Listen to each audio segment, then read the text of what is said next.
சமகால விந்தை செய்திகள் பாகம் 15.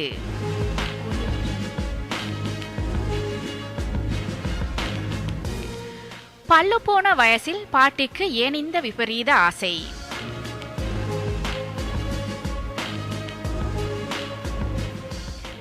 பல்லு போன வயசில் பச்சை குத்திக் கொள்ளும் ஆசை பாவம் இந்த பாட்டியையும் விட்டு வைக்கவில்லை. இந்த பச்சை குத்தும் பணி 60 வயதான ஆன் மேக்டொனால்ட் என்பவரின் கபாலத்தில் கச்சிதமாய் நடைபெற்றது. முடியை மொத்தமாக இழந்ததுடன் 720 பவுண்ட் பெறுமதியை இதற்காக செலவழித்திருந்தார். இளமை காலம் முதலே தலை முழுவதும் பச்சை குத்திக் கொள்ளும் ஆசை இந்த பாட்டியிடம் குடிகொண்டிருந்தது. எனினும் 60 வயதில்தான் எண்ணம் நிறைவேறியது. டல்கீத்தில் அமைந்துள்ள டாட்டூ ஸ்டுடியோவுக்கு விஜயம் செய்து தனது ஆசையை தெரிவித்தார்.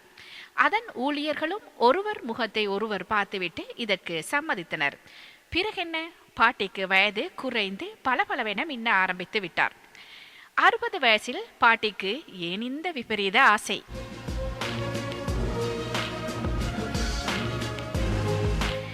இருந்தாலும் பாட்டியின் முகத்தில் இருக்கும் அந்த உற்சாகம், மகிழ்ச்சி இந்த வயதில் கூட என் ஆசை நிறைவேறியிருக்கிறதே என்பது போல்தான் தெரிகிறது.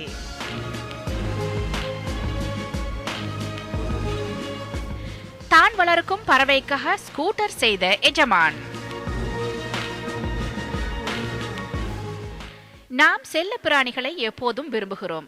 மன ஆறுதலுக்கு நல்ல மருந்தாகவும் இது அமைகிறது. அவைகளும் எம் மீது அளவு கடந்த அன்பை வைக்கின்றன. ஆனால் பறவைகள் என்று வரும்போது அவைகளின் சுதந்திரம் பெருமளவில் குறைக்கப்படுகிறது. கூண்டுக்குள் கிளியை அடைத்து வைத்துவிட்டு பாடச் சொன்னால் அது எப்படி பாடுமையா? ஆம், இங்கொரு பரந்த மனம் படைத்தவர் தான் ஆசையாய் வளர்க்கும் கிளிக்கு ஸ்கூட்டர் அமைத்து கொடுத்துள்ளார். பிறகென்ன, கிளி எங்க போனாலும் உல்லாச பயணம்தான்.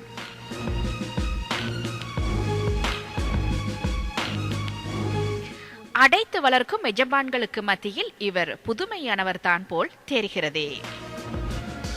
ஸ்கூட்டரே செய்து கொடுத்திருக்கிறாரே.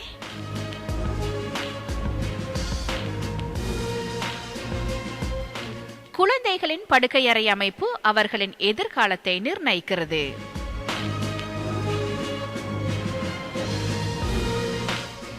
ஹிரோ மன்சோ என்ற ஜப்பானிய நிறுவனம் ஒன்று சூழலுக்கு ஒத்துப்போகக்கூடியதும் குழந்தைகளின் மனோநிலையை ஸ்திரப்படுத்தும் வகையிலும் வீட்டு தளபாடங்களை உற்பத்தி செய்து வருகிறது. இப்போதைய நாகரிகத்துடன் இணையும் வகையான இப்பொருட்களுக்கு நல்ல கேள்வி நிலவுகிறது. குறிப்பாக குழந்தைகள் சிறுவயதில் அதிகம் கற்கிறார்கள். இந்நேரத்தில் அவர்களின் சுற்றுப்புறம் சிறப்பாக கவனிக்கப்பட வேண்டியது. இப்பணிகளை ஹிரோ மன்சோ நிறுவன உபகரணங்கள் செய்யும் என கூறப்படுகிறது.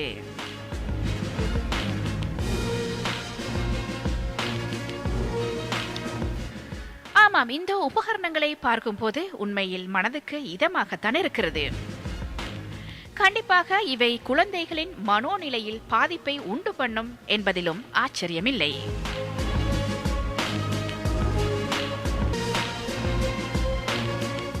செவ்வாய் மண்ணில் கார்பன் உயிரினம் இருந்திருக்க வாய்ப்பு.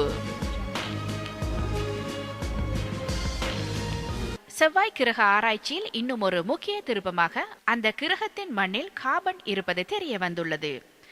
இதன் மூலம் ஒரு காலத்தில் செவ்வாய் கிரகத்தில் உயிரினங்கள் இருந்திருக்கலாம் என்ற நம்பிக்கை வெளிப்பட்டுள்ளது. செவ்வாய் கிரகத்துக்கு நாசா அனுப்பியுள்ள கியூரியாசிட்டி விண்கலத்தின் ஆய்வின் மூலம் இது தெரிய வந்துள்ளது. இருப்பினும் இது ஆரம்பகட்ட கண்டுபிடிப்புதான். இந்த ஆய்வை வைத்து அங்கு உயிரினங்கள் இருந்திருக்கலாம் என்ற முடிவுக்கு உறுதியாக வந்துவிட முடியாது என்று நாசா விஞ்ஞானிகள் தெரிவித்துள்ளனர். கியூரியாசிட்டி விண்கலம் நடத்திய மண் மாதிரி ஆய்வின் போது மண்ணில் கார்பன் மூலக்கூறுகள் இருந்தது கண்டுபிடிக்கப்பட்டுள்ளது. இருப்பினும் இந்த கார்பன் உயிரினங்களின் உருவாக்கத்தை நிர்ணயிக்கும் கார்பனா அல்லது வேறு ஏதேனுமா என்பது குறித்து விரிவாக ஆராயப்பட வேண்டியுள்ளது. மேலும் இந்த கார்பன் எங்கிருந்து வந்தது என்பது குறித்தும் ஆராயப்பட வேண்டியுள்ளது. ஒருவேளை இந்த கார்பன் செவ்வாய் கிரக மண்ணிலேயே இயற்கையாகவே இருந்தது என்றால் நிச்சயம் உயிரினம் இருந்திருக்கலாம் என்ற நம்பிக்கைக்கு வர முடியும் என்று நாசா கூறுகிறது. உயிரினம் வாழ மொத்தம் 3 விஷயங்கள் அவசியம். முதலில் தண்ணீர், சக்தி, ஆதாரம் மற்றும் கார்பன். இது போக சல்பர், ஆக்சிஜன், பாஸ்பரஸ், நைட்ரஜன் ஆகியவையும் கூட தேவை. கடந்த 4 மாதமாக செவ்வாய் கிரகத்தில் நிலை கொண்டுள்ள கியூரியாசிட்டி விண்கலம் பல்வேறு வகையான ஆய்வுகளில் ஈடுபட்டுள்ளது. அதில் முக்கிய கண்டுபிடிப்பாக தற்போது கியூரியாசிட்டி போய் இறங்கியுள்ள பகுதியில் ஒரு காலத்தில் அபரிதமான தண்ணீர் இருந்தது என்பதுதான். மேலும் அங்குள்ள நீர்ப்படுகையில் தாதுக்களும் அடங்கியிருந்ததும் கண்டுபிடிக்கப்பட்டுள்ளது.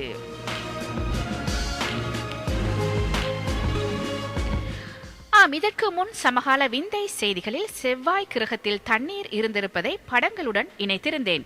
இன்றைய செய்தியும் கார்பன் இருப்பதை அறியப்படுத்தியிருக்கிறது. பார்ப்போம் என்ன நடக்கிறது என்று.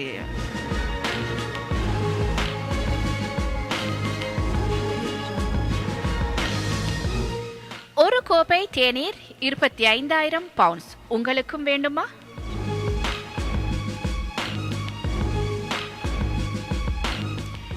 இவ்வளவு தொகை கொடுத்து தேநீர் அருந்த யாருக்குத்தான் ஆசை இருக்கும்? ஆம், 18ஆம் நூற்றாண்டுக்குரிய கழுகு வடிவம் பொறிக்கப்பட்ட தேநீர் கோப்பைகள் லண்டன் போன்ஹாமில் அமைந்துள்ள ஆக்ஷன் ஹவுஸினால் விற்பனைக்கு விடப்பட்டுள்ளன. 1715ஆம் ஆண்டுகளில் பாவனைகளில் இருந்த கோப்பைகள் 25,000 பவுண்ட்ஸ் முதல் 35,000 பவுண்ட்ஸ் வரையான பெறுமதியை கொண்டுள்ளன.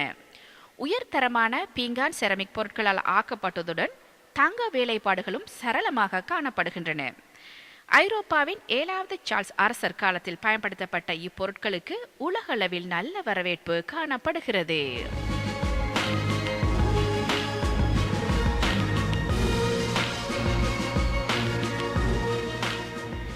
தேநீர் குடிக்கும் கோப்பைகளுக்கு இவ்வளவு மௌசா?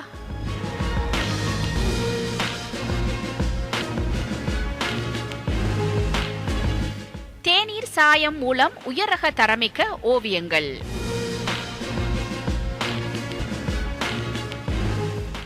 தேநீர் அருந்தும் போதுதான் கலைஞர்களுக்கு கற்பனை வருவதாக சொல்கிறார்கள். இங்கொரு கலைஞனுக்கு தேநீர் ஓவியத்தை உருவாக்கும் எண்ணத்தை தோற்றுவித்திருக்கின்றது. 39 வயதான பிரிட்டிஷ் ஓவியர் கானே கிஃப்ட் தேநீர் மூலம் ஓவியங்களுக்கு வண்ணம் தீட்டியுள்ளார். இவற்றை 4,000 பவுண்ட்ஸ் வரையிலான தொகைக்கு விற்பனை செய்யவும் முன் வந்துள்ளார்.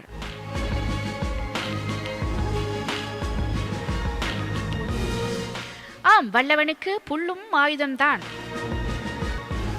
குடிக்கும் தேநீர் கொண்டும் இப்படியான அழகான ஓவியங்களை ஆக்க முடியுமா? ஆச்சரியமாக இருக்கிறது.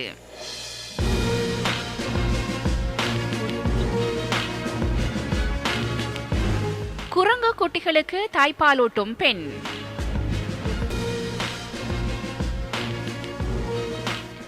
குரங்குகளுக்கு வித்தைகள் காட்டுவதற்கு பயிற்சி அளிப்பதில் முன்னணி பயிற்சியாளர்களில் ஒருவராக விளங்கும் தனது கணவரிடம் பயிற்சி பெறும் குரங்குகளுக்கு மனைவி ஒருவர் தாய்ப்பால் ஊட்டி வரும் விசித்திர சம்பவம் சீனாவின் ஹெனான் மாகாணத்தில் இடம்பெற்றுள்ளது. நன்யாங் நகரை சேர்ந்த ஜியாவோ சின்சென் வயது 27 என்ற பெண்ணே தனது கணவரான ஹுவாங் ஐக்கிங் 34 வயது என்பவரால் நடத்தப்படும் குரங்குகளுக்கான பயிற்சி பாடசாலையில் உள்ள குரங்குகளுக்கு தாய்ப்பால் ஊட்டி வருகிறார்.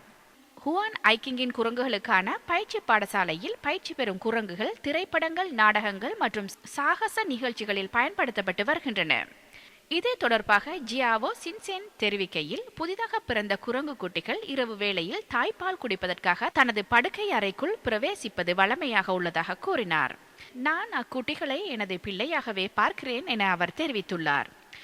இந்த தம்பதி தமது மகனான ரியூவுடன் விளையாடுவதற்காக குரங்குகளில் ஒன்றை தமது 2வது பிள்ளையாக தத்தெடுத்து வீட்டில் வளர்த்து வருகின்றனர். மேற்படி குரங்கு தமது மகனுக்கான சிறந்த விளையாட்டு தோழனாக விளங்குவதாக ஹுவான் கூறினார்.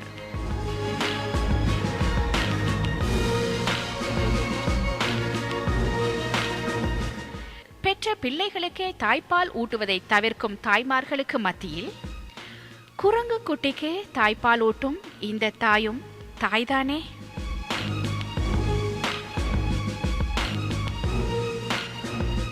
உலகை திரும்பி பார்க்க வைத்த 2 வயதான இரட்டையர்கள்.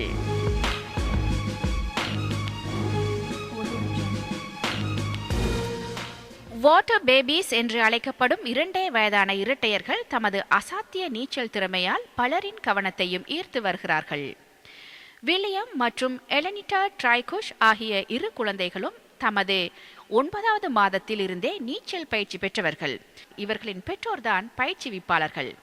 நீச்சலில் அதிக ஆர்வம் காட்டும் இக்குழந்தைகளுக்கு இப்போது 2 வயதாகிறது. மூச்சை பிடித்தபடி கைகளையும் கால்களையும் ஆட்டி இவர்கள் நீந்தும் அழகை படம் பிடிக்காதவர்கள் யாரும் இல்லை. இவர்களின் பிறப்பு சுவாரஸ்யமானது. பிரசவ திகதிக்கு 6 வாரங்களுக்கு முன்னமே இருவரும் பிறந்திருந்தனர். குறை பிரசவம் எப்படி வளர்கிறது பாருங்கள். அது மட்டுமல்லாமல் 2028 ஆண்டு நடைபெறும் ஒலிம்பிக் போட்டிகளில் பங்கேற்கவும் இப்போதே பெற்றோரால் தயார் செய்யப்பட்டு வருகின்றனர்.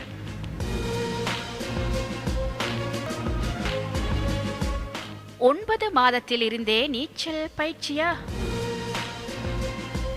நம்ப முடியவில்லை என்றாலும் நம்பித்தான் ஆக வேண்டும். என்ன ஆச்சரியம்! இந்த குழந்தைகளின் அபார நீச்சல் திறமையை பாருங்கள்.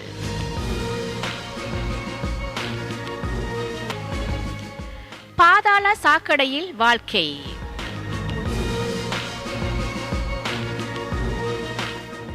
கொலம்பியா நாட்டில் சொந்த வீடு இல்லாமல் கஷ்டப்படும் தம்பதி கடந்த 22 ஆண்டுகளாக பாதாள சாக்கடையில் வசிக்கின்றனர்.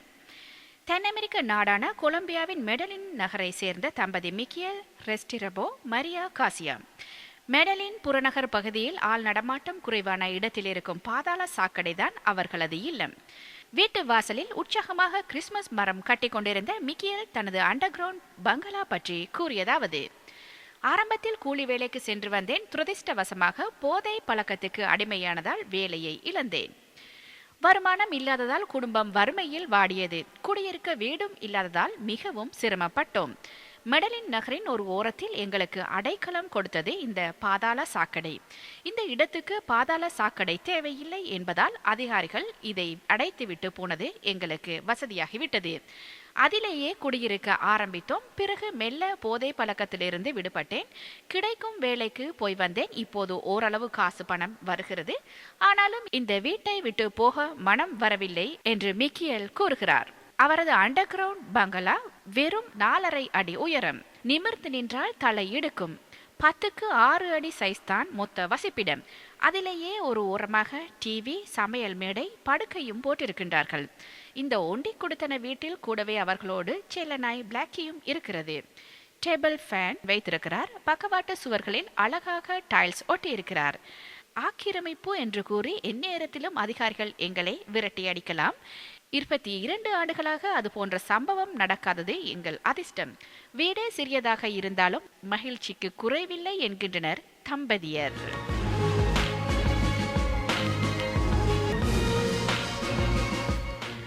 அட, 22 வருடமாக பாதாள சாக்கடையினுள் வசிப்பதா? ஆச்சரியமாக இருந்தாலும் இந்த பாதாள வீட்டுக்குள் கூட நிம்மதியாக வாழ்க்கை ஓடுகிறது என்பதில் சந்தோஷம்.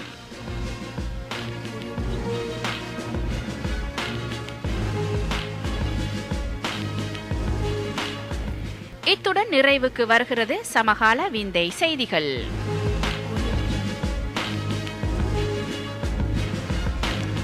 மீண்டும் அடுத்த வாரம் சமகால விந்தை செய்திகளுடன் சந்திப்போம்.